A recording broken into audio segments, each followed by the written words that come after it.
All right, everyone, let's continue lesson 2.3. So this time we're going to be using both the addition and multiplication properties. Actually, I think we did that no, I guess we were just using multiplication. So using the addition and multiplication properties to solve these equations. So notice that we have variables and numbers on both sides. We want to get our numbers together, and we did this sum when we were just doing the addition.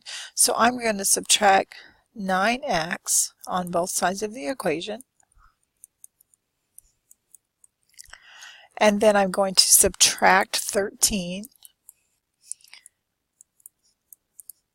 and this is what it means by using both addition and multiplication or division, because I'm going to have to also divide by 2, and we haven't actually done any where we had to do both of those. We've done the subtraction, and we've also done the division, but not in the same problem.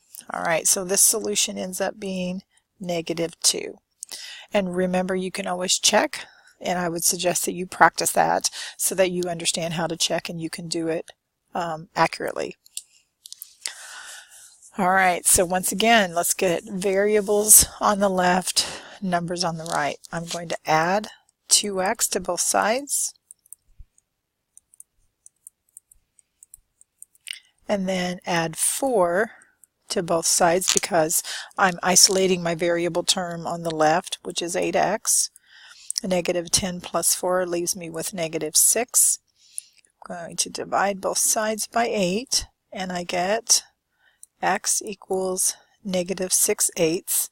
Now -6/8 will simplify some, and so I end up with -3/4. So my solution is -3/4. And to get that, I divided 6 by 2. I divided 8 by 2 and simplified that into lowest terms. All right, so before we start, we have some simplifying to do. 8 plus 4 is 12. And then we're going to distribute the -6. That's going to be -30x plus 12. Now, since my variable's on the right and I don't have one on the left, this time I'm going to go ahead and just work with the variables first. So, not work with the constant terms first, I'm sorry. I'm going to subtract 12 on both sides, which leaves me with a 0. Don't panic when this happens. It's okay if you have a 0. When I divide both sides by -30, then I still have 0, because 0 divided by any number is 0. And that is my solution. Remember, you can leave it written this way, or you can write it as x equals 0. If we check this, okay, let's check.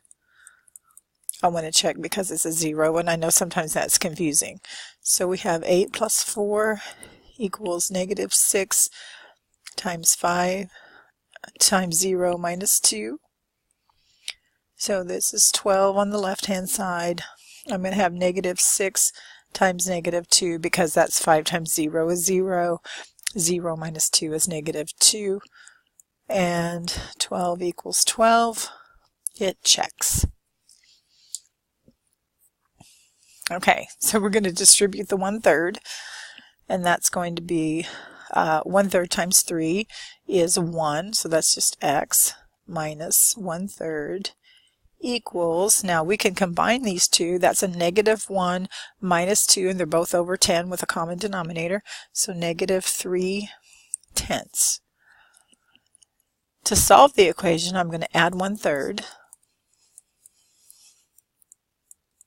Now I need a common denominator.